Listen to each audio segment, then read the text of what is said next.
عليكم ورحمة الله وبركاته. بسم الله الرحمن الرحيم. Peace be upon you and welcome to you all in this second day of our conference about the relations between India and Arab world. These relations are witnessing a new era with a new approach of India tending to fill the gaps. And the features of this approach is becoming clearer in view of the new policy of Trump. And India has a lot of potential with its special demography, its wealth, its economy strength, and the Arab world should have close relations with India at various levels.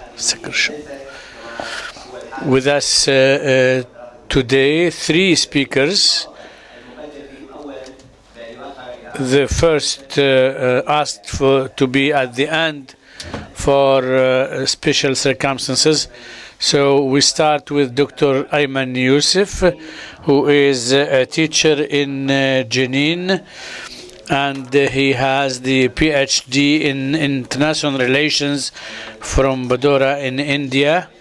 So he has the knowledge of the two parties, the Arab world and India, and the relations of India with various countries.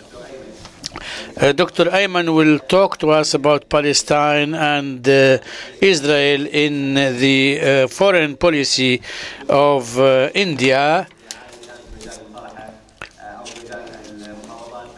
in the negotiations with between Israel and Palestine.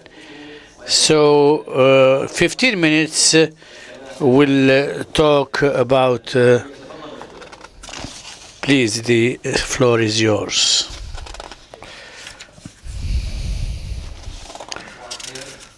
Good morning.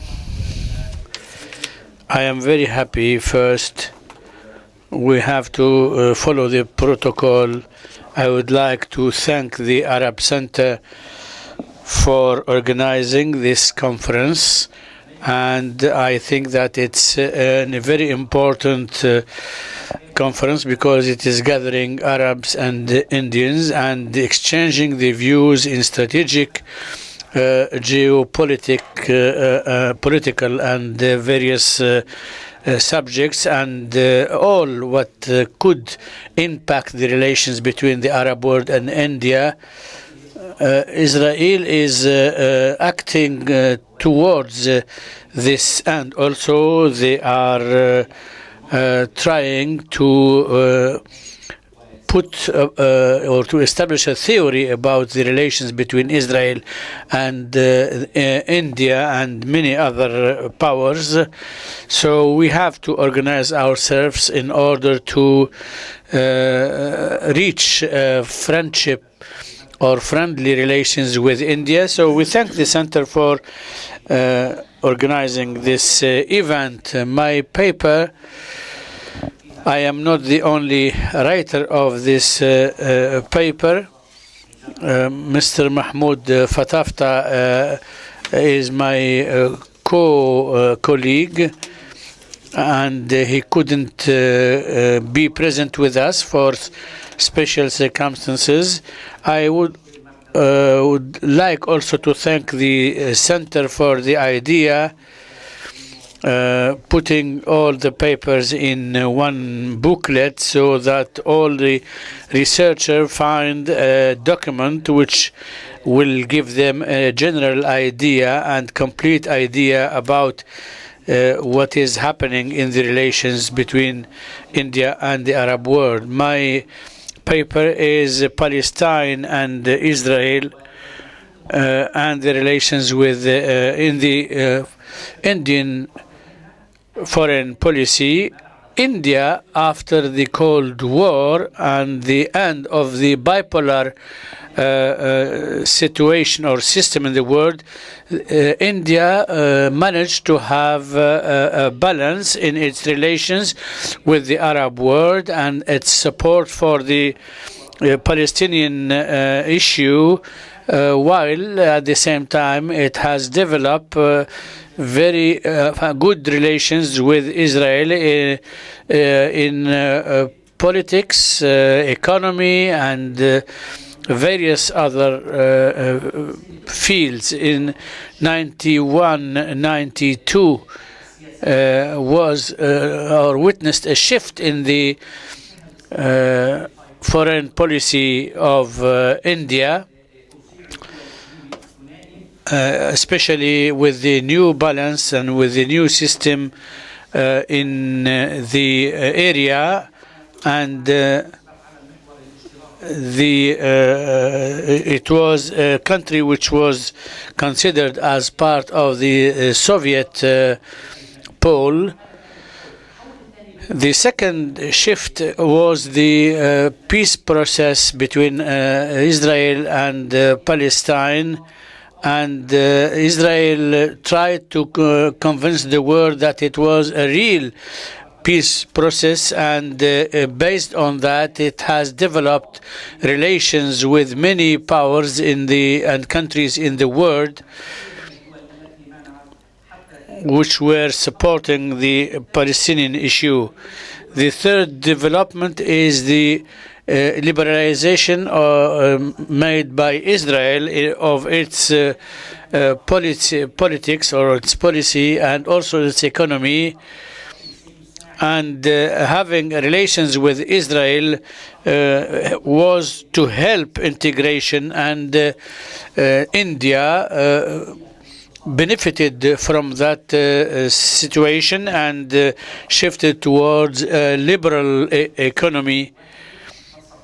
And we can say that India in its foreign policy has shifted, and in 1991 it voted to vote in favor of the resolution saying that Zionism is not to be condemned, and the Zionist lobby started to have an impact and a role to play in India and some parties in India. And also we have noticed that Israel is going to the right, as we witness in the United States and also in India. So I think that the main factor in Indian-Israel relations is the American U.S. factor, and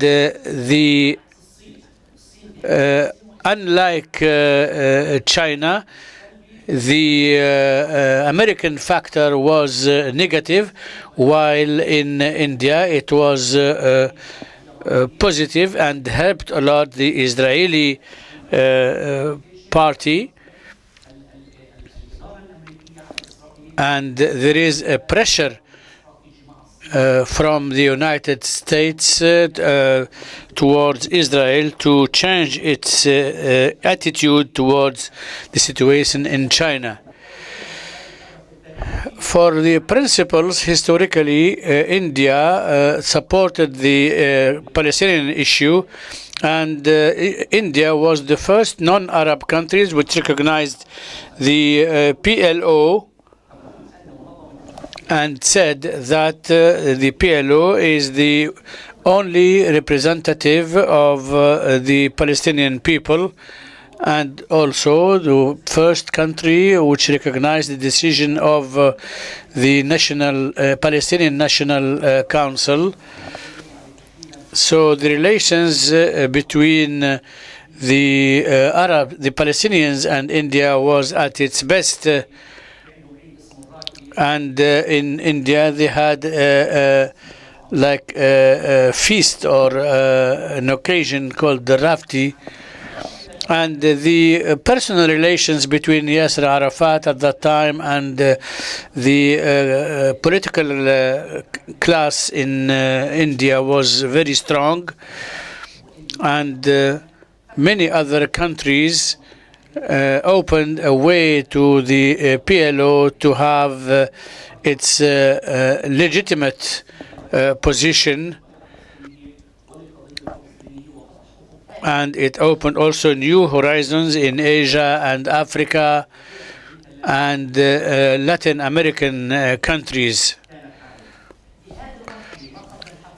Before the Cold War, many academicians and researchers in India about the foreign policy in India, there is some idealism in that foreign policy against the imperialism, colonialism, Zionism, and Nehru, Gandhi have impacted that foreign policy. There is also a psychological aspect because India and Palestine were under the British colonialism, and both countries were divided into India and Pakistan for India, and Palestine and Israel in Palestine. The India vision was about the fact that Palestine should remain unified or united, and there was serious reserve from India about the division of Palestine because India was divided. After the Cold War, there were new developments, and the relations reached the level of partnership in economy and culture,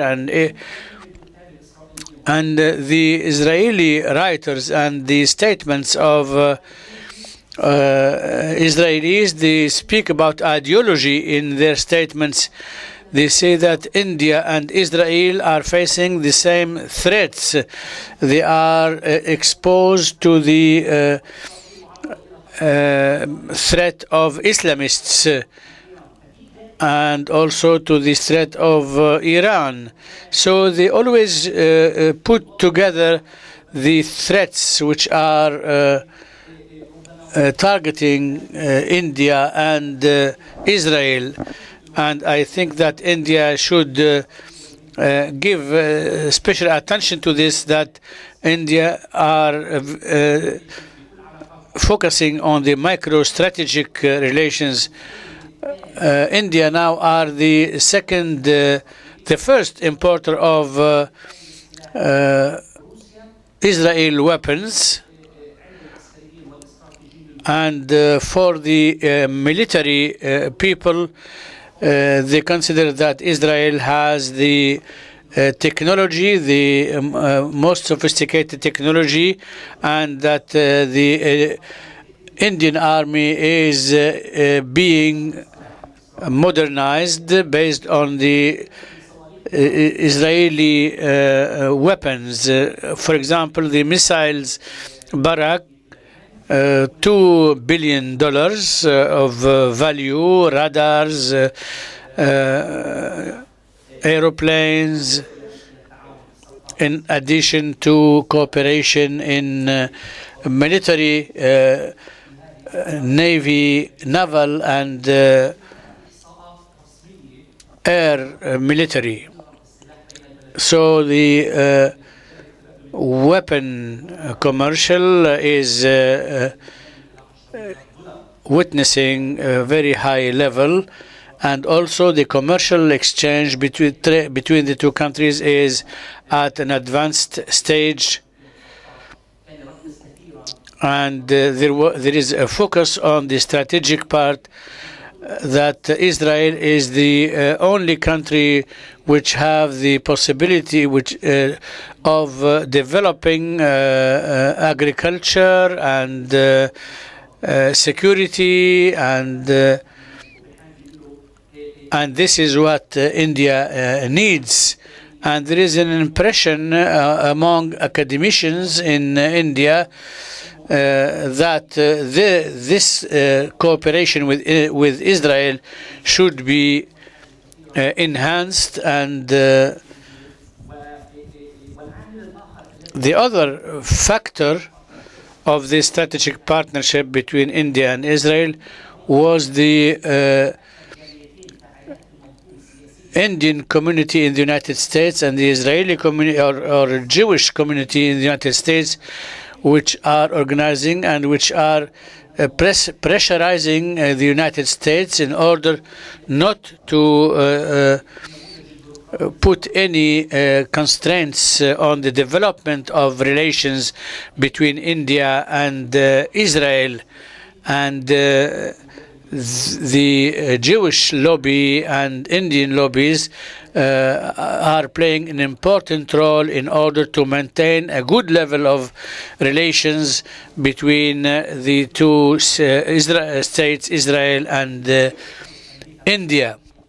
And the alliance between the United States and Israel from one part, and India and Israel, would contribute at a certain time to counter the influence of China.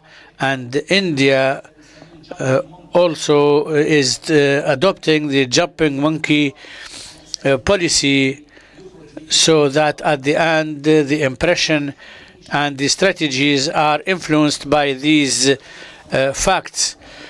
Israel has benefited from the antagonism between Turkey and Greece, and now they are doing the same thing. In 1992, India announced official relations with Israel, and the trade was of $200 million. Now it is $8 to $10 billion. Most of the fields of cooperation between Israel and India is the agriculture, technology, research, industrial research, health, water, renewable energies.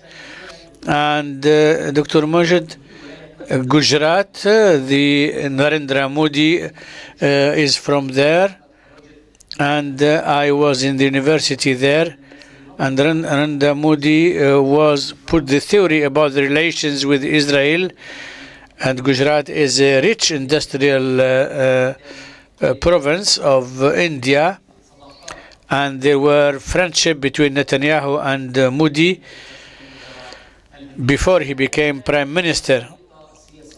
This is the political map. So what is the impact? You have 2 minutes. I don't expect a theoretical approach in the vote of India in favor of the Palestinian issue and Arab issues. If this happens, it will be in long term, but it has to be taken in consideration. This might push other countries to follow the example of India. So any change at this stage would encourage other countries to adopt the same attitude. India, I think, should be very careful in this alliance policy between America, India and Israel. And some researchers say it is the alliance of fundamentalism. Economically, there is strengthening, and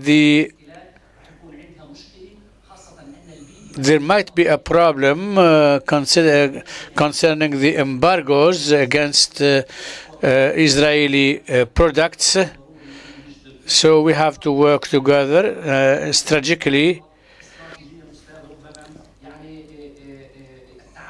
the cooperation between the two countries might encourage many countries to change their attitude about the nuclear weapons strategies, especially that India, Israel, and Pakistan are not signatories of this nuclear. And also, Netanyahu is not working with Modi, but he's working with the civil community. Thank you very much. Thank you very much, Dr. Ayman. Very important analysis, and we'll have lots of questions for sure. The second speaker today, Dr. Omair Anas, researcher from the Indian Council of International Affairs. His research is focused on international studies and the relationship between India and West Asia. It's also about Internet, Turkey, and Saudi. He holds a PhD from the Institute of West Asian Studies from Dehra. He's gonna talk about the end of the reluctant Indian policy towards West Asia. Please, the floor is yours. You have 15 minutes. Thank you very much, Arab Center, for organizing such an important event, and which is going to discuss Indo-Arab relations in detail. And last one day and yesterday also, we have seen a lot of discussion and debates on India's changing foreign policy and its West Asian perspectives, how it is going to change the dynamics of Indo-West Asian and Indo-Arab relations. In this presentation, I'm going to focus on a big debate which is still going on in many of Arab media, that India has been a reluctant power, not only in West Asia but in other regions also, that India has not taken very active part in many of the global and regional crises, which India as a big power, as a rising power, should have taken. So in West Asian context, if we see that India has not used its full potential in its regions, especially in West Asia. For example, if you take the crisis of Syria or Palestine or other crises, India has indeed issued some statements, but has is not taking an active part in these crises. There are many reasons behind this reluctance which have been shaping India's response to the region. First is that India, since a norm foreign policy template, it has been staying away from taking side of either US or the Soviet camps. The region, West Asian region, has been dominated by the Americans. So India's taking very active part in this region would have asked India to take a clear side with the US or with the Russians or Soviets. So India mostly stayed away from taking very active participation.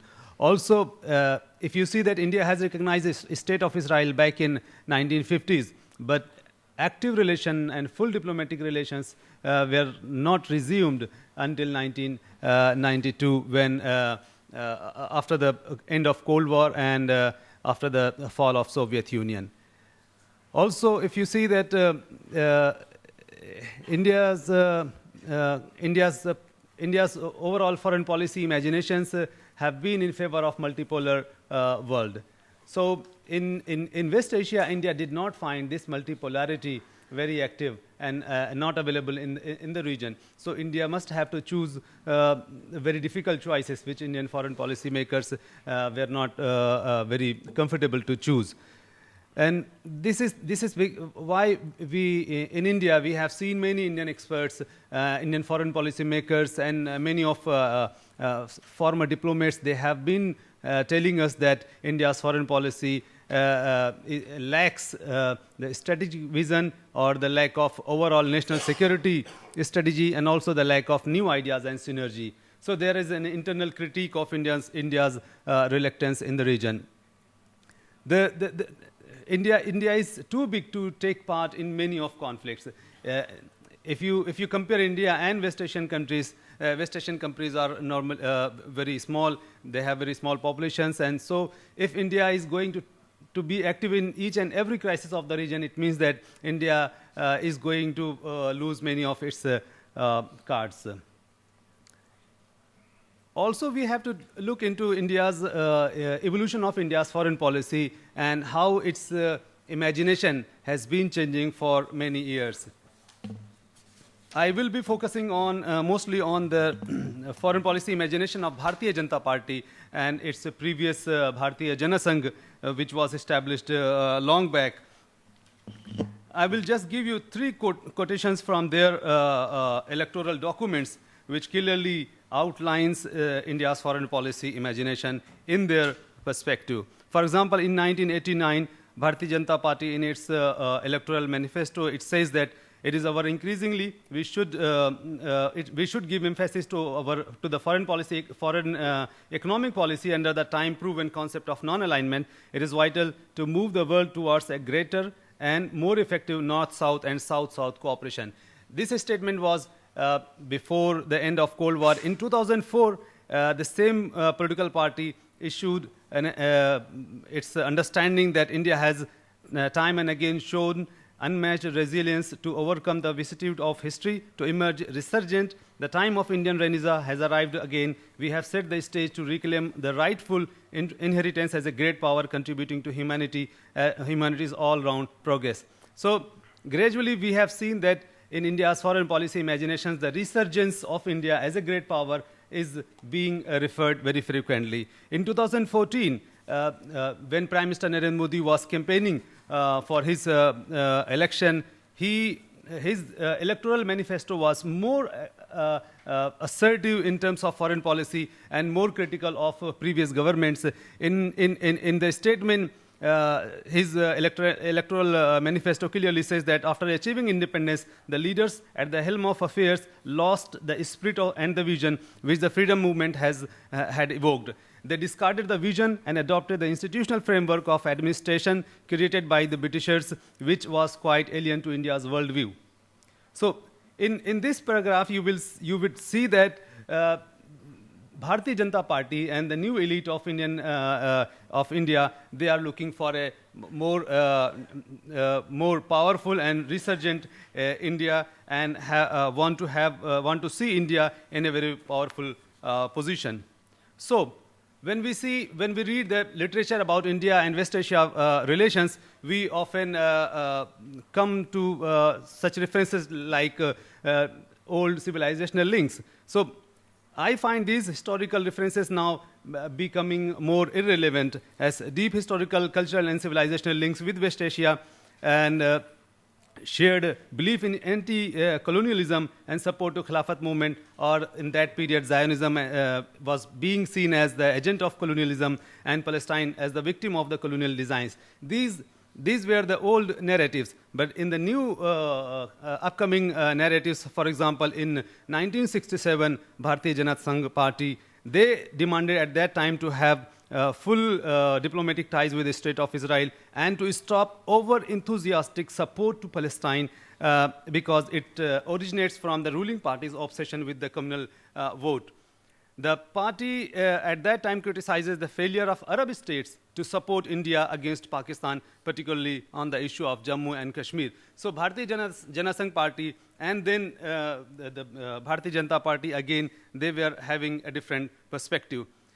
Also, it is important to mention that in the old civilizational relations with West Asia, the understanding of Muslim invasion, foreign invasion, which came from Iran, Central Asia, and some Arab countries, the new nationalist perspective is also referring the foreign invasion, which is very closely attached with Islam, Muslims, Arabs, Sufis, and that is why in recent years we have seen that these references are being discussed very critically and to some extent anti-nationalists.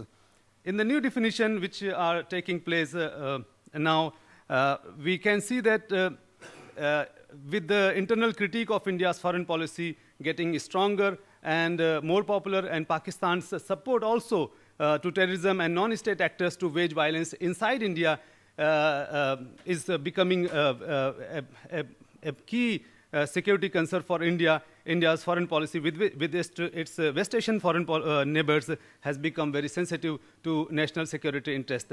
In this context, the reference of counter-terrorism cooperation has become more important, and reference of national security has become very important. So India is talking to all West Asian countries very importantly on having cooperation on security and defense, and particularly to counter terrorism. So if you see the way India is trying to balance its relations with Russia and US, with Israel and the Arab states and Iran and Saudi Arabia, China and Japan, there is reflection of India's national security concerns. Our former foreign secretary once complained that India had not received any reciprocity on the Kashmir issue despite our long-standing support to several Islamic countries. So many Arab countries' support to Pakistan, and Pakistan's position on Jammu and Kashmir has been an important factor in shaping, in designing our India's reluctance towards West Asia. Back in the Arab countries, now if we see the domestic politics of West Asian countries, indigenization of measures have laid off thousands of Indian workers. For example, the Nitaqat program in Saudi Arabia. Also, their internal rivalry, for example, what is now happening between Saudi Arabia and Qatar has intensified, and also the Arab uprising has completely broken the regional security architecture without replacing it with a new order, risking the life of 7 million Indians and India's energy supplies, as well as its smooth access to the global markets. So if there is an absence of regional security order, it means that India's role as a resurgent power, as a rising power, is going to be affected very significantly. So in the new approach which India's foreign policy makers, and particularly the new elite from the Bharatiya Janata Party are adopting, in my understanding, is more based on bilateral approach, not as a regional approach. So that they can balance between different sets of rivalries. For example, there is a rivalry between Saudi Arabia and Iran, and Palestine and Israel, Qataris and Saudis, and other rivalries. So rather than seeing these issues from regional perspective and taking a position completely for a region, India has preferred not to take it as a regional problem, but as a bilateral problem, and offer to these countries that our relation with Iran, for example, or our relation with Israel or Palestine is not going to affect the other country, the other party. And this assurance has been practically explained to them, and to most extent, I think that Indians have been successful to balance their relations between different sets of rivalries.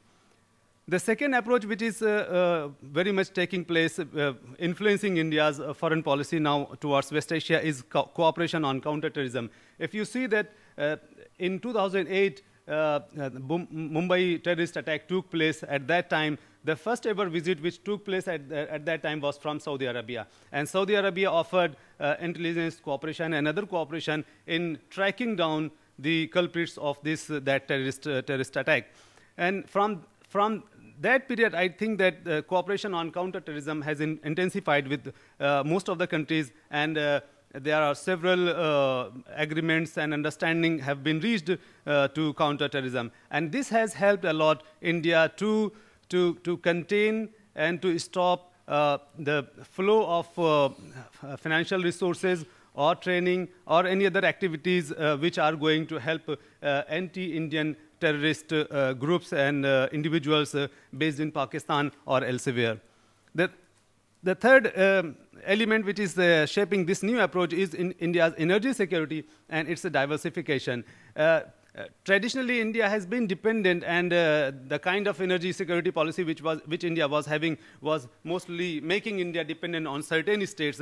In the new approach, India is trying to diversify its energy security and taking energy from different sources and from different countries, and also having renewable energy as most important source of energy, which can be achieved inside India. So India is very much investing in diversifying its energy security. The third element is maritime security, because India is going to open its market, and also India is going to approach all the global markets. India needs very safe and secure sea routes, which is very important for India's maritime security. So in this sense, India's close relations with the region, for example, with Egypt and UAE, Qatar, Oman, and Iran, are also taking India to have its sea routes very secure. And this is one important element which is shaping India's new approach.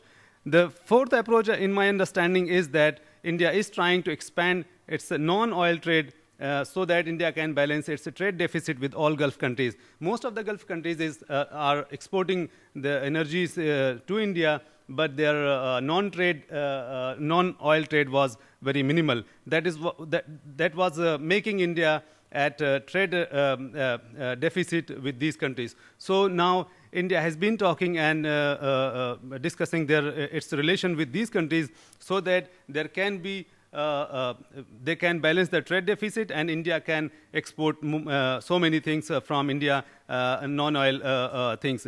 So non-oil trade volume is very rapidly increasing in these years. And the last element in the new approach is, in my understanding, is going to deepening the defense and security ties. With all countries, as we have this bilateral approach, so the defense and security ties with Israel and with Saudi Arabia, with Kuwait, and with Qatar and UAE are going to work parallelly. And these bilateral sets of security and defense relations are not necessarily to play any role in regional security order. Rather, they are meant for bilateral cooperation and bilateral security. So in this new approach, India is trying to find itself relevant for the region and for the countries, and to support India's foreign policy, which is very much driven by economic interest and security interest and its energy interest.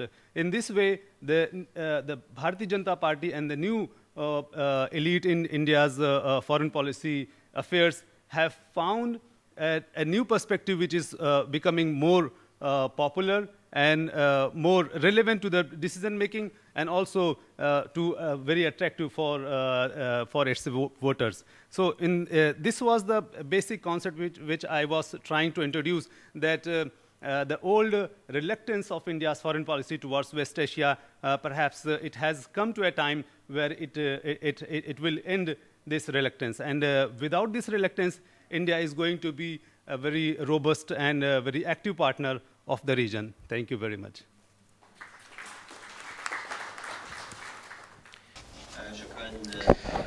Thank you, Dr. Omair. It's a very rich paper in view of the changes we are witnessing. And the last paper from Dr. Dibyesh Anand. He is head of Department of Politics and International Relations at the University of Westminster, on the Tibet and Western imagination and Hindu nationalism in India at the politics of fear. He obtained his PhD from the Department of Politics at the University of Bristol, UK, and also Hindu nationalism in India, as I said, and the politics of fear.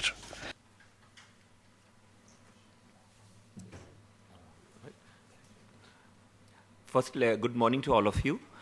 Thank you to Arab Center for having me here. And the special circumstances of which I went third, one was because I felt that both other speakers who are specialists in this area would cover a lot of issues, then I don't have to cover that. So it was sort of an excuse for me to therefore go last. And second was I had my friend who's ex-student coming and running slightly late, so I wanted him to be here when I spoke. That's why I made the request. Thank you very much. Now, my views as of any scholar is my views, not that of my host or of my institution. Let me make that very clear.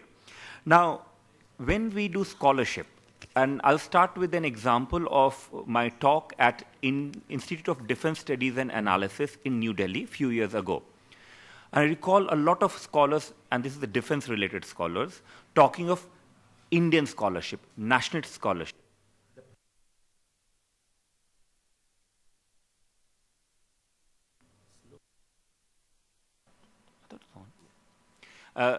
You can't do both, because if you are a strong nationalist, then you're not critical. If you're a scholar, then you have to be critical. So I don't, therefore, believe in certain forms of nationalist scholarship. Let me make that very clear. So when we study Indian-Arab relation or Indo-Arab relations, it is better to see it as Indo-Arab relation than one India and one Arab world. Because as we know with Arab world, it's very divided, it's very diverse. Same is the case with India. India is a very diverse country. While the government may claim to represent one authoritative view, the reality is it's only one of the many views. Now, another thing I had thought of to start this talk was showing you a video which is around 40 seconds. You won't see that video on Indian media. Nowhere on Indian media will you see that video. You will see that on Facebook and Twitter before Facebook takes it down. That video is from yesterday, and I'm not going to show that video. It's very disturbing. Of a young boy throwing stone on two police vehicles, one of the vehicles coming and hitting the boy, crushing him, killing him. And then when the video was put on social media, a lot of Indians were saying, good, that he was killed, more Kashmir should be killed in that way. And I mentioned word Kashmir here, of course, because I could have been talking of Palestinians, or I could have been talking of any other people who are occupied. And I said I could have started with that video because I'll end my talk by linking again Kashmir issue, and that came up and that was mentioned as being central to how India looks at West Asia. So Kashmir will come back. Kashmir is something that India claims is an integral part, right? And would then say, why do West Asian countries not support India on Kashmir? And why do they support Pakistan on Kashmir? When in reality, frankly, West Asian states have played a very dodgy role there. I mean, they have not played a very good role. It's not about India or Pakistan. We are talking of Kashmiris who don't belong to either India or Pakistan. They have right to self-determination, as UN had said in 1940s. We have to bear that in mind. Now, going to this India's approach towards West Asia, and I use the word West Asia, not Middle East, because Middle East is a term generally coined by the Westerners. It's an Orientalist term. In 1940s, as the previous two speakers highlighted, I mean, India had different position than it has now. So I will talk of Israel, Palestine, but also West Asia in general. India was largely dictated by or shaped by shared anti-coloniality. So West Asia was seen as a victim of colonialism, the way India was a victim of colonialism. That was a shared anti-coloniality there. And so Israel was opposed, not because Israel was a Zionist, yes it was, but Israel and Zionism was seen as a European import in the region. So the main reason for opposing Zionism was not anti-Semitism of any kind, right? But it was the recognition that Zionism was an European project and European colonial project, which of course has become an apartheid project, right? That's how India was seeing. They didn't see it in terms of apartheid, but they see it as European colonial project of transferring population from Europe, creating a new colony in West Asia, and therefore being a colonial project. That's why the opposition was there. It was nothing to do with pro-Muslim or anti-Jew. Now, when you look at how Zionists saw Indian policy and how Hindu right-wing sees Indian policy of that time, it's similar. They see it as largely dictated by India's compulsion to get Muslim vote, or Indian Congress, National Congress, the Congress Party's compulsion to get Muslim vote, right? So they also have shared Islamophobia. I mean, the Hindu nationalists and the Zionists, right? But at that point in time, it was around anti-coloniality. It was close relation with Egypt. It was close relation with countries that did not want to be part of this West as a West-East game, so US-USSR game at that point in time. Now again, I'll not go into the history part, but that's very crucial, as the speakers have covered. In recent times, things have changed. India is closer to Israel. Yes, it's a balancing act, but it's hardly a balance. It's very much a tilt towards Israel now, right? Now, question is, how do we explain that? And previous two speakers and other speakers also mentioned the security relation, the closer relation, personal relation between, let's say, Modi and Netanyahu, and various other things. And US factor, Trump factor, all these factors are very crucial. But I would highlight three explanations which are generally neglected. Though, of course, my previous speaker did allude to that. One is shift of domestic politics in India. There is a rise in what one could call Hindu Zionism, for lack of a better word, for people who don't understand what Hindu nationalism is. Hindu nationalism is the idea that India is essentially a Hindu nation, first and foremost. So Muslims and Christians, who are religious minorities, are somehow foreign. So Hindu nation or Hindu society, and they equate all, right? Hindu nation, Hindu state, Hindu society have different dangers. The biggest danger are Muslims, backed by West Asian countries. Second danger is Christians, backed by Western countries.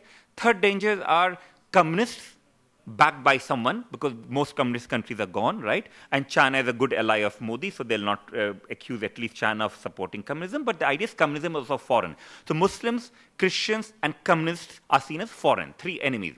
The fourth enemy are secularists. So Indian secularists who believe that India should be equal or home to all of them equally. So I could see secularists being enemy is seen as Congress being enemy. So these four are enemies of Hindu nation, and Hindus or Indian nation, and they equate the two, have suffered because secularists have dominated Indian nation for last 40, 50 years. And therefore what BJP wants is a new vision of India, which is strong India, but a strong Hindu India. So while they will deal strategically with West Asian countries that are Muslim majority, the reality is ideologically, it's very much based on the notion that Muslims are a threat to Indian nationalism, Indian body politic. And if you take example of recent changes in India, recent changes, you could talk of beef lynching. And beef lynching is not killing of cow for beef meat. It's killing of Muslims on the accusation that they possess beef, right? Killing of that. Or concept of love jihad, if you pay attention to India, love jihad is a very odd term. According to Hindu nationalists, love jihad is a conspiracy waged by Muslim men to seduce Hindu women and therefore pollute Indian Hindu society. When in reality, love jihad is a conspiracy hashed by Hindu nationalists to demonize Muslim men. Right? So that's there. Or in recent times, it's ongoing by the way, Indian universities that are seen as Muslim majority or for Muslim minorities, they're being targeted and attacked. So every day there would be news of how Muslims have to show that they're more patriotic than anyone else. And yet there would always be suspicion of Muslims. Now this is similar to Zionism. Of course, they're different roots, but they're similar. They're similar because in case of Zionism and Hindu nationalism, again, the idea is the Jews are the true nation, the Hindus are the true nation. Jews are the victims of everything foreign, the Hindus are the victims of everything foreign.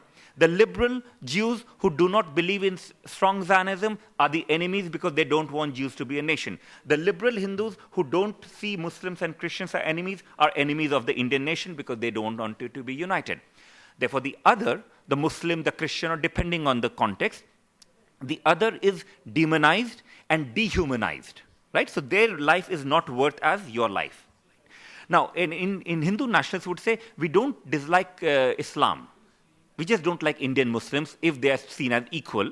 And of course, Muslims are different nations. They can have homeland in Pakistan. Pakistan was created for them. So why do they need to be in India? Again, something similar with Zionists do. That Arabs have all this land. Why do they need to claim so-called Palestine? Remember, for Zionists, Palestine did not exist. So there was a denial of Palestine as a homeland for them. So these are the similarities there in terms of ideology. Now, Zionism, or the Zionist Hindu nationalist link in India, did not come about within India. it came about via US in 1990s. So one has to pay close attention to the role played by the pro-Israeli lobby and the pro-Indian lobby in 1990s. So, I mean, I grew up in India and in 1990s, and I remember the first protest I went to was on Palestine, by the way, early 90s. And at that point in time, I did not even know much about Zionism and Israel. It was more about injustice done to people, and therefore we need to protest about that. At that point in time, still the notion was that Israel is fine, but what Palestinian suffering is, again, a colonial form of violence. So even, let's say, and I come from Hindu family, most of the Hindus would not have any anti-Palestinian, anti-Muslim feeling at that point in time. They had prejudices. Yes, we should not share food with them, but the strong feeling that exists today at least was less important then. That point in time, if you look at politics of India, again, the BJP was very clearly, as the previous speaker pointed out, talking about closer relations with Israel, and Congress was doing the same. But essentially it comes via US. The lobbies that were powerful were in US, not in India. That is 1990s. By now, of course, those lobbies are powerful also in India. That has been transferred. So US plays a crucial role, and domestic politics of US also plays a crucial role. So these are factors you have to bear in mind. So ideologically, Zionism and Hindu nationalism are brothers/sisters, whatever they want to see, right? Ideologically. But also in terms of political move, they're not linked, but links are being forged via US and lobbies in US. That's crucial to bear in mind. Right? Now, so that's one. The second is reason why India's policy is also shifting or becoming pro-Israel is I don't use the word blame, but why wouldn't India shift? Given the chaos in West Asia, and look at Arab states, when I look at, you know it better than I would, Arab states have singularly failed in the last 60 years to support Palestine in any coherent manner.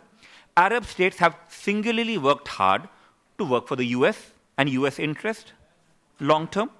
Arab states have singularly been not anti-colonial, but working with, again, Western powers for their own reasons. And now, what we see vis-a-vis, let's say, Saudis and the Qataris and others, one shouldn't be surprised. Only people who will be surprised are those who are very naive about foreign policy in the region and domestic politics. This has been going on for long. So the fact that West Asia is horribly divided, and you don't need Israel to be divided, right? Israel might have been the only entity that was at least bringing some unity. When the place is so horribly divided, you can't expect the rest of the world to take it seriously. That's the problem, right? So when you look at India-Arab relation, we also have to bear in mind that a lot of responsibility for chaotic up and down relation lies not only with India, but also lies with, the so-called Arab world, because of course it's very divided, right? Now, in terms of the third part, Kashmir, because I realize I have not many minutes, and that's an important question. Kashmir is, the absent K word. In the past, West would pay lip service to Kashmir self-determination, UN's resolution, human rights. It was self-determination. Then it became human rights. Now it's no longer human rights. But we shouldn't be surprised because India is seen as an ally, which China is not. And yet, even on Tibet, the T word, the Uyghurs, the East Turkestan/Xinjiang, the West hardly speaks about them. So we should not even talk of West and its commitment to human rights, because we should all be aware how the lack of commitment there is in the West. They would go after whatever suits their interest. Kashmir is fundamental because according to Indian nationalists, not the Hindu nationalists, the secular Indian nationalists, West Asia should have supported India on Kashmir because India supported, let's say, issues on Palestine. But the problem with that logic is that Kashmir is a colony of India. Kashmir is occupied by India. Kashmir is a colony of Pakistan. Kashmir is occupied by Pakistan. And the UN resolution's weakness has been that it gives Kashmir the option of choosing India or Pakistan. Now, West Asian countries in general tended to avoid and see that as a problem between India and Pakistan, which is how India and Pakistan would like to see. Right? It's between India and Pakistan. But that denies the right to self-determination of Kashmiris, who may want India, who may want Pakistan, who may want independence. That was there. Now, Pakistan raising Kashmir issue I mean, one could blame why is Pakistan doing it, but that suits Pakistan's interest. India has started raising Balochistan as an issue when it never cared about Balochistan. And if you ask many Indian nationals, they don't even know where Balochistan is. And as an aside, recently Modi visited UK as part of Commonwealth meeting. I was part of protest against Modi, but I also witnessed and talked to people who were supporting Modi and welcoming him. There was a flag of Balochistan, one of the flags, because they're different flags, of Balochistan, and I asked the person, what is this flag? He said, it is Balochistan. I said, are you Baloch? I said, no. Do you know where Balochistan is? He said, I don't. Right? This is an Hindu nationalist supporting Balochistan simply because he wanted to provoke Pakistan. Now, that is something similar in case of Pakistan. They would use Kashmir because they want to sort of provoke India. But the reality is, this is a matter that is not a concern of West Asia. That shouldn't be a concern of the West. This is a matter of essentially Kashmiris and then India and Pakistan. So if anything, the dialogue should be India and Pakistan and Kashmiris, all parties, not only Kashmiri Muslims, Kashmiri Pandits, Kashmiri Sikhs, people from Ladakh, people from Gilgit-Baltistan, and Jammu and all, they should sit together and resolve it, so that interest of all people of Jammu Kashmir is respected. But India does not do it. India does not do it, and it has converted its occupation into a colonial military occupation. I say colonial because, and this is where Israel factor comes back in and Palestine factor comes back in. Since late 1990s, since late 1990s, Israel and India have been working partly closely together, not only because of security cooperation and other things that are there, but also that shared belief that they have a problem with Muslims or Muslim-populated ethno-national groups who have claim to homeland. There's a difference between Indian Muslims and Kashmiri Muslims. Indian Muslims are Indians. They happen to be Muslims. Kashmiris are Kashmiris who happen to be Muslims, right? So there's a difference. And Kashmiris have a claim to their own homeland. So the commonality, therefore, between Israel and India is both of them are colonial powers, both of them are occupying, and both of them dehumanize population, and both of them use nationalism that allows the majority of the population, the Jewish population, majority of population in case of Israel, majority of population in Hindu population, to see them, the other, as enemy. And that's the commonality. So the violence that takes place against Kashmiris, the violence that takes place against Palestinians, right, and also Israeli Arabs, right, against them, is partly understood as colonialism and partly as stemming from Islamophobia. So there's a combination of both.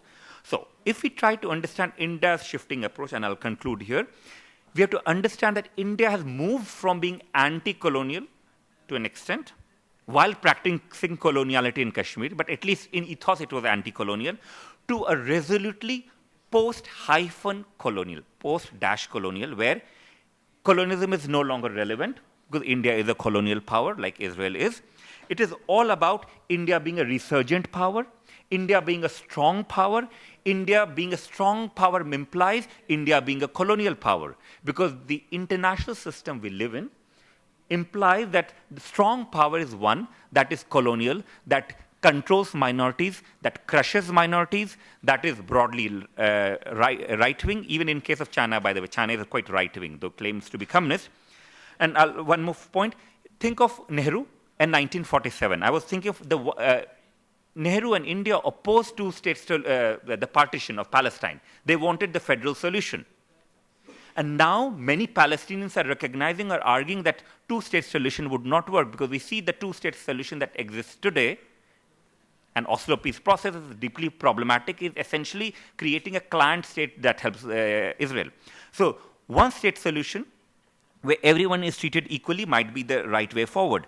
So 1940s, Indian leadership offered a better vision for peace in this region than the current leadership offers, which is one of permanent hate, permanent bigotry, permanent colonization, permanent dehumanization, and ultimately more chaos. Thank you.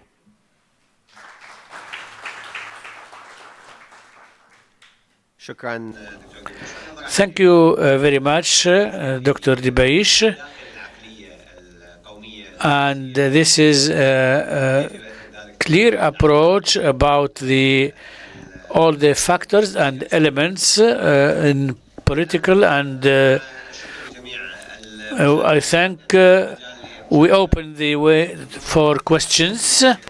If you have any questions, please ask the person concerned.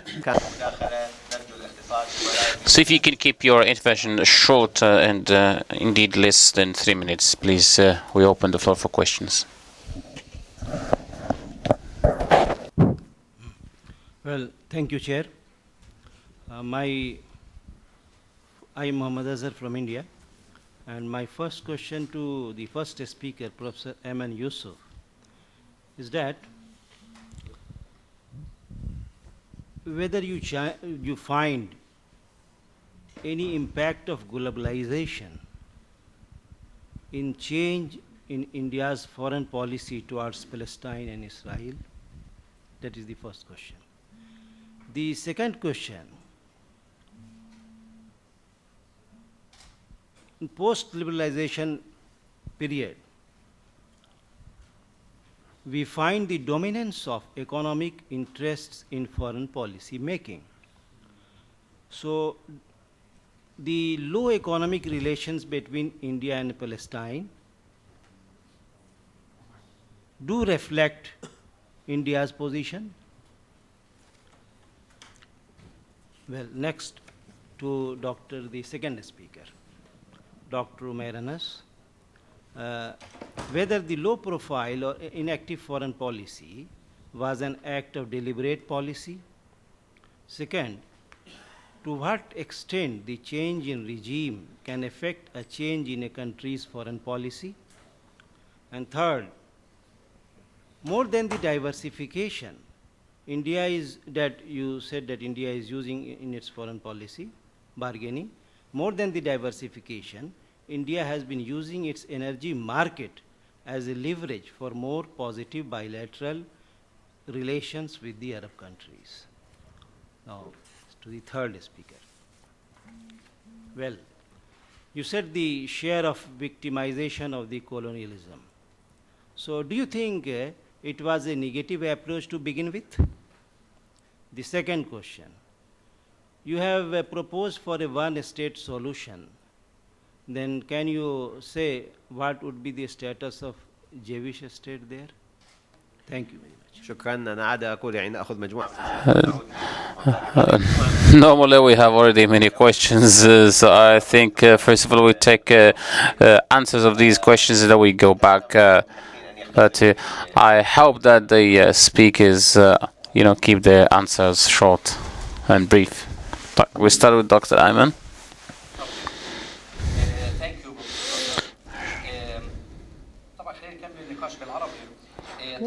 Thank you very much, Dr. Azhar. Yes, globalization has a big impact on Indian foreign policy in general because, as I said, liberalization and privatization started in India. At that time was in the 90s.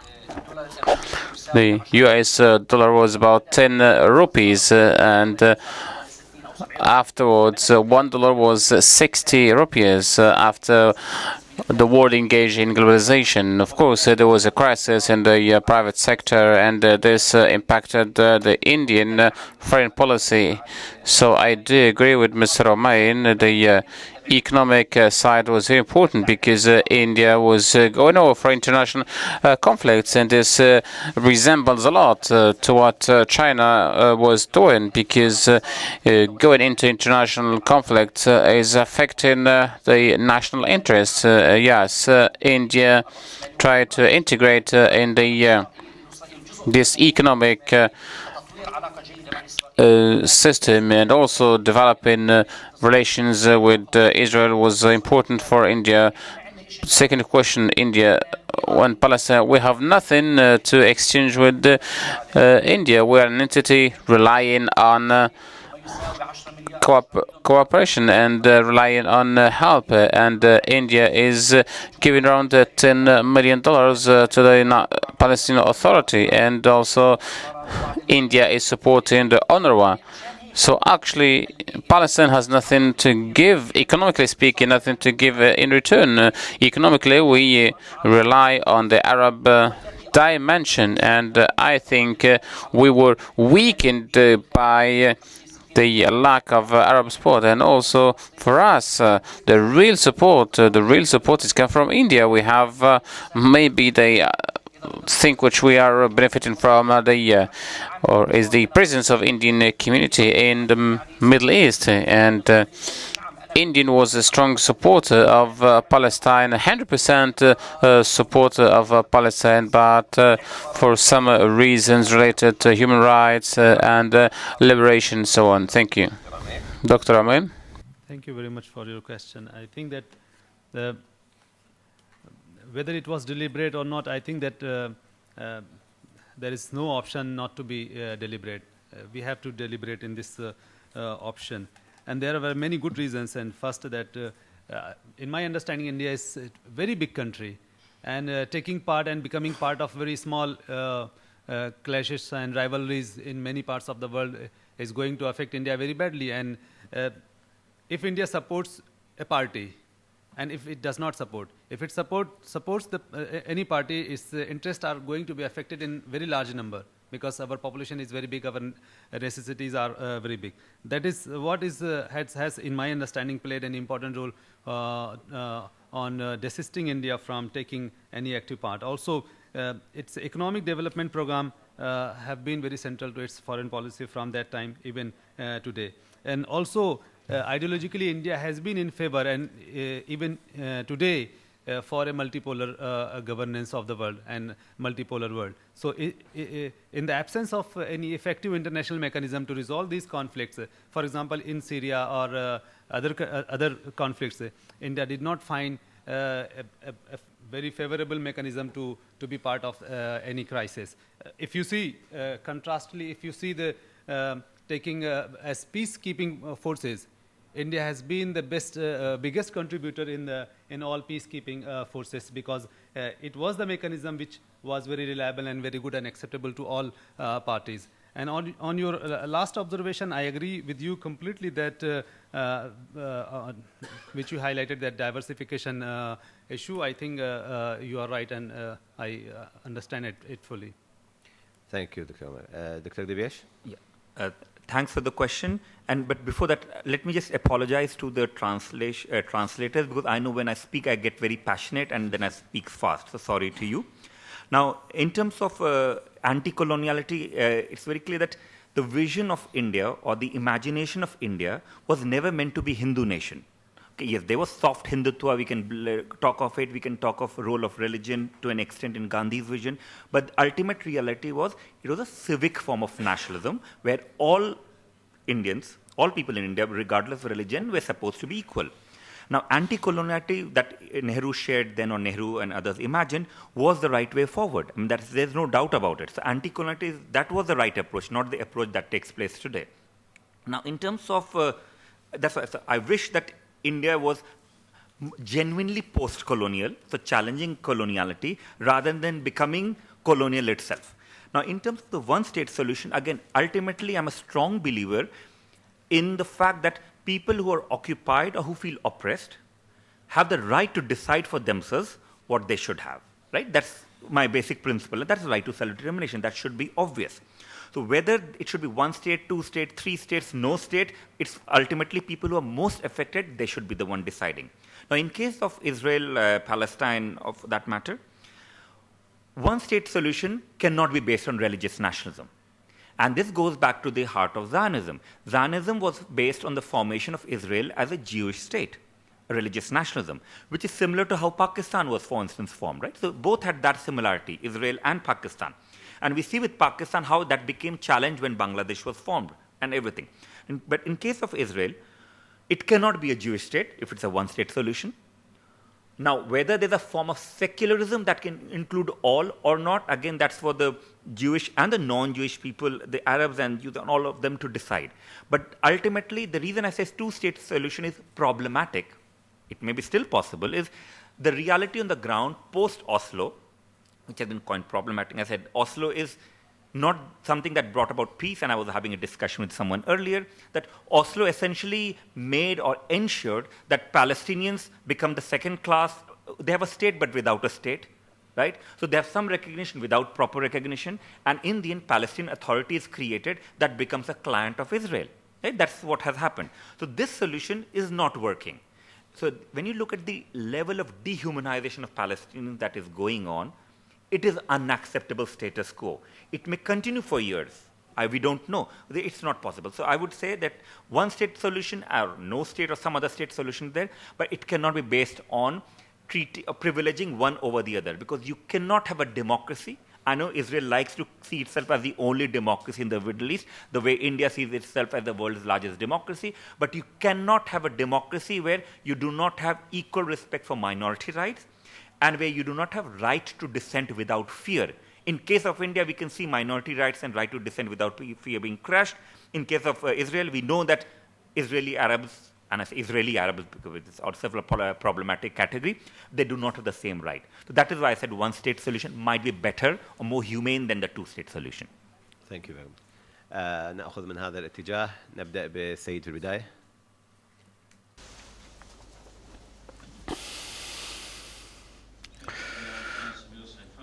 Samir Seifan, I have a simple question, especially after the new shift in India in the market, free market, and as Mr. Omair said, the foreign policy, there are three main elements: economy, energy, and security. We Arabs, I don't know to which extent, if we can say that we are Arabs, because there are many Arabs. What is the way to use what we, the economic powers and the energy and the security also potential? What should we do in order to go in a better way towards India to influence its foreign policy and its economic relations so that we benefit from this rising power as it is developing very quickly, and this is the topic of the conference, or this maybe the question are for Mr. Omair and the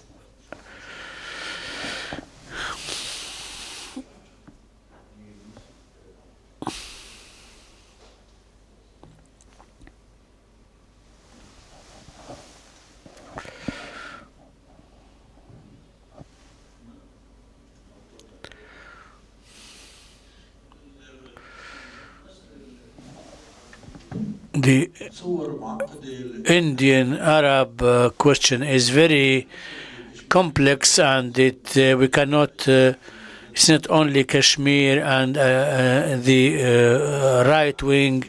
It is more complicated than that.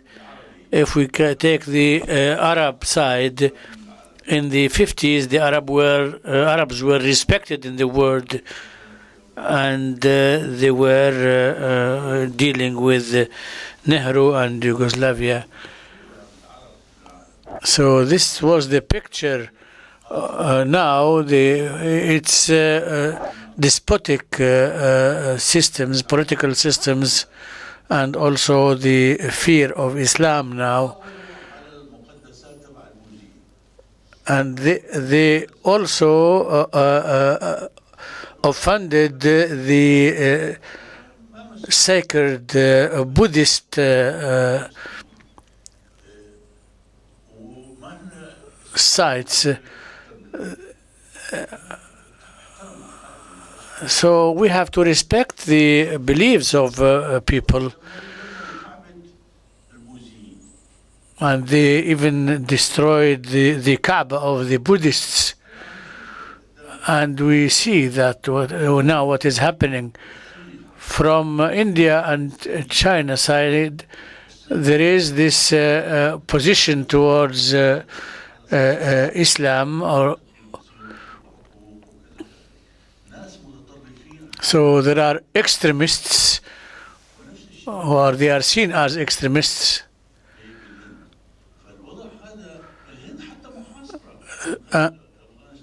India is surrounded also by Afghanistan, Taliban, our image is very, very bad in the world, and we didn't take any initiative in order to change or to approach to come close to the Indian. And it seems that there is no cure for that. China has a problem with Arabs and with the Islams. And Putin has two enemies, Islam and democracy.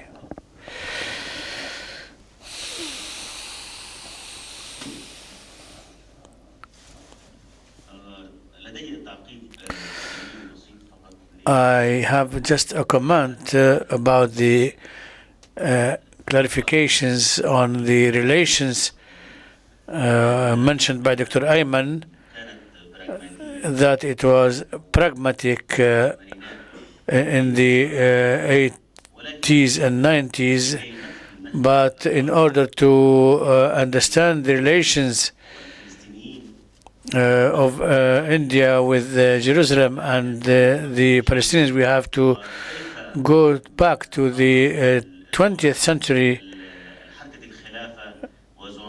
and what the leaders of the Congress party, how they supported the Palestinian issue, and what was their role in India and abroad.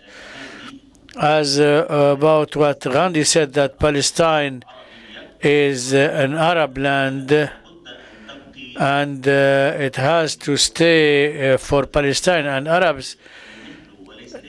This is what Nehru said, not Gandhi.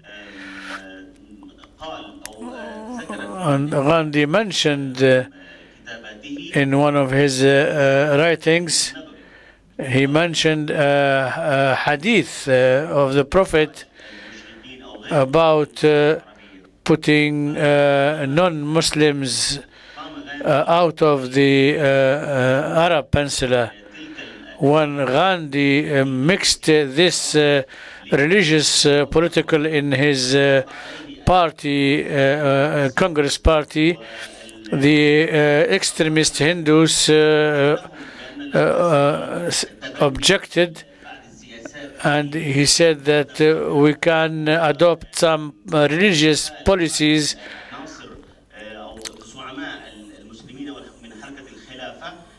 and some Arab leaders of the Khilafat movement in order to unify the political and religious position against the British colonialism. In India, the Congress party and its leaders, they had an objection about establishing the Jewish state in Palestine, because they were considering that we cannot establish a religious state or a state on the basis of religion.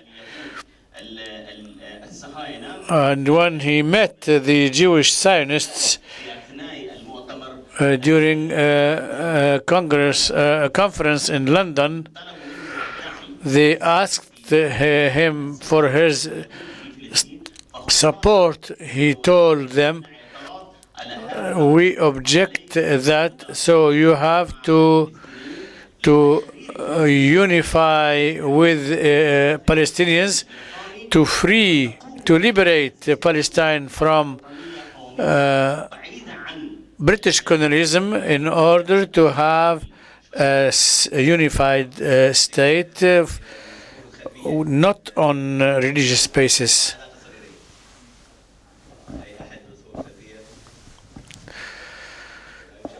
Any questions from the outside ranks? Just tell Mr. Anand, because he opened his speech with this video today that was going around Facebook, and congratulate and appreciate the role of Al Jazeera, because today it was shown on Al Jazeera News. It's been covered, and just like Al Jazeera covers other news in Palestine, while the rest of the world sleeps on it. Thank you. شكرا. طيب الأخ في النهاية هناك.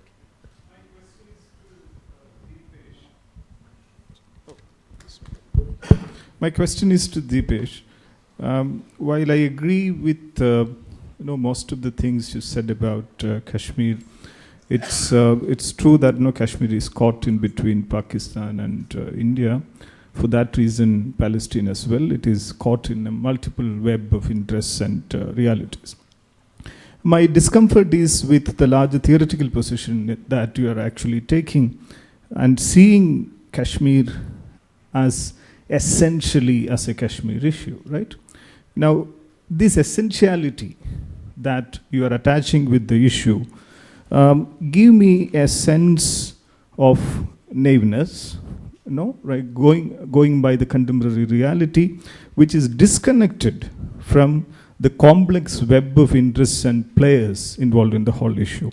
In a sense, this is denial of the contextuality, right? In a sense, it's denial of the plural temporalities involved in the whole issue. In a sense, it is a denial of coevalness, in a sense, it is trying to reduce the issue to a homogeneous empty time and thereby denying the heterogeneities of the time.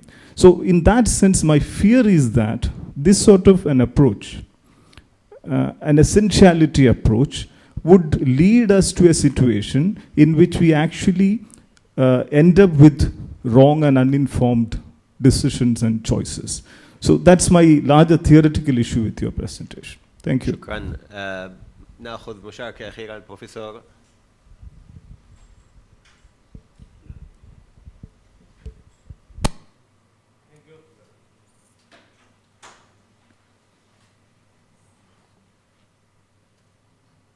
Working on. Yes.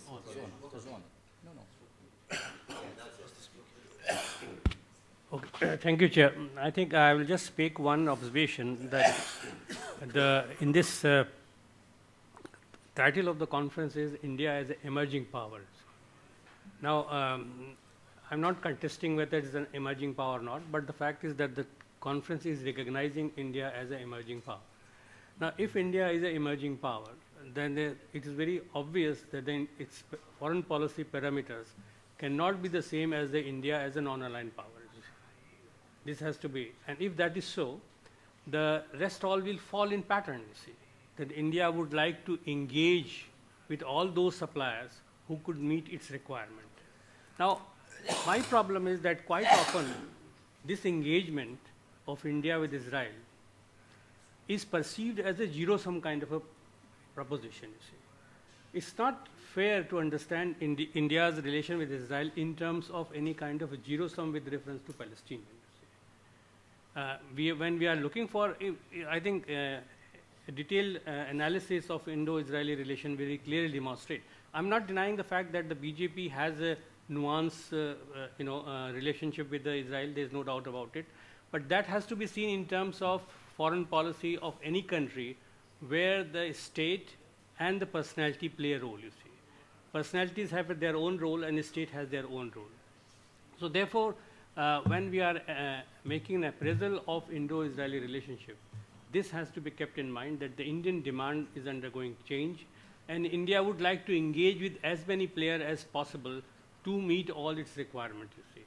It is in this process because India is the second largest arms importer. SESRI report says this.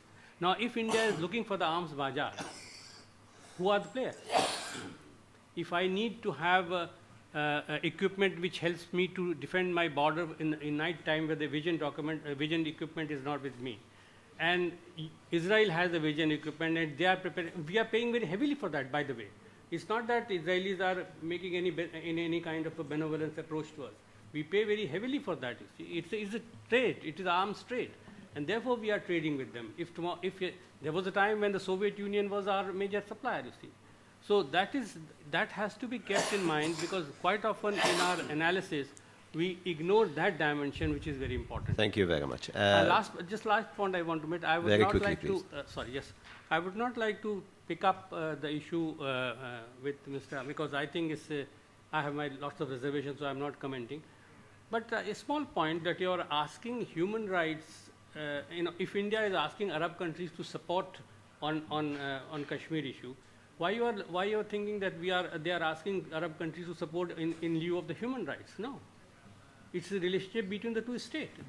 India is talking to another state and saying that this is my problem, I need your support. Because if you go by the human right parameters, you are not talking the right constituency. Thank you very much. الآن So now we give the opportunity to our speakers to reply. Thank you for the comments and questions. I'll not address all of them because we won't have time. But broadly speaking, I understand. I mean, we have to speak in 15 minutes and give a paper or give an idea. So we could take one idea and spend next 10 years researching on it. So often complexity and contextuality disappears if you have to present something in 15 minutes. So I would suggest that, I mean, this is my work I've been doing for 5 years. Anthropology of the powerful, so anthropology of the Indian state in Kashmir. That's my long-term goal. I don't call it research because that's not research. It's more of thinking and rethinking around theoretical lines. But I'm doing a paper, so I'll share it with you later on why it should be called colonial. Why it should be seen as colonial and not as anything else. So again, I'm happy to share that with you because that's the main work which I do. So you have to trust me on that. So when I'm saying this is how it is. Now, complexity has always been there. If you take example of any form of violence, there's complexity. But complexity, I believe, should not ever be used then as an alibi. And I'm not saying we're doing it, but the states use it. They say it's too complex, leave it, so trust us. There's no reason why we should trust the state vision vis-a-vis the vision of those who experience violence. So why should we trust the ideas of those who commit violence rather than who experience violence? That's the, let's say, the premise from which I start my work or my thinking around Kashmir, or for that matter, Tibet and China, because that's my main work. Thank you for Al Jazeera. I mean, I do thank because I often engage with Al Jazeera. It's a rare channel that still is willing to speak truth to power in various contexts, right? In terms of, I understand that states have to look after their own interests, and therefore when India says that Arab countries should support it vis-a-vis Pakistan on Kashmir, and Pakistan would say Arab states should support it vis-a-vis India, that's a natural thing, but that still fetishizes and takes the state for granted, right? Which we do in international relations.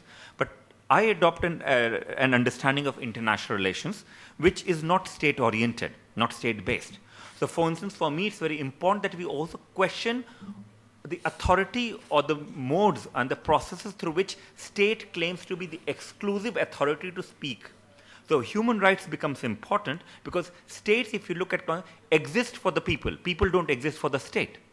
Right? If we accept that premise that states exist to represent the people, then we also have to question all the states, not only India, all the states on their record on human rights. So that's what I wanted to say there. And in terms of non-alignment, and I will just say, non-alignment, I know is problematic, have been problematic, but I do think that India has a unique opportunity, right, to be genuinely non-aligned, which is have relation with all of them, but not be too close to any one of them. That is what India has the opportunity of. Yeah. شكرا لك دبيش. دكتور أمير. Thank you very much. I think that I will answer the question كيف نستفيد من الهند. I think that since I have started working on this area on West Asia, I have realized that number one, there is so much information gap between Arab countries and India. Most of the Arabs, they know very well England and America much more than they know India. And in their universities, there are studies on India or Indian Studies Center or Asian Studies Center. In their media coverage, I don't think there are many Arab correspondents based in Delhi or other Indian cities. So the coverage of Indian issues and Indian politics by Arab media is still very limited. So there should be an increase of exchange of information between the two sides. Number two, there is very limited relation between the two people. There is a relation between Indian government and Arab governments, but the relation between two peoples, for example, Egyptian and Indians, Indians and Qataris, Indians and Saudis, Indians and Moroccans and Sudanese, the people-to-people contact is extremely limited. That is what I think is responsible for having so much mistrust between the two people.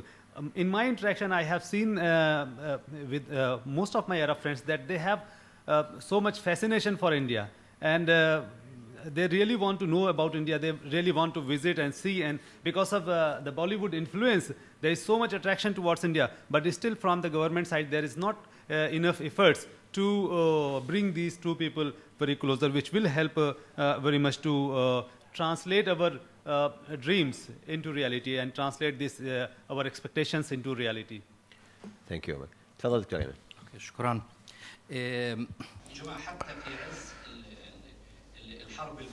Even during the Cold War and the good relation between India and Palestinians, on the surface it was idealistic, but India benefited from supporting the Palestinian cause to ensure gains against Pakistan. Some of the researchers of India, they speak about 4 wars and no Arab countries. I think there is an exaggeration in the position of Arab countries. There should be a political will. There is interdependency. As for the Gulf countries, the last remark, Palestine for Palestinians or Britain for British, it is from Mahatma Gandhi, and most references their support or their position against the division, the partition of Israel, of Palestine, comes from that approach. They visited Palestine and met with Hajj Husseini, so there was solidarity from India towards Palestine. Thank you very much for the speakers, and we remind you that we are in a country where Qataris are a minority and maybe Indians are a majority. Thank you.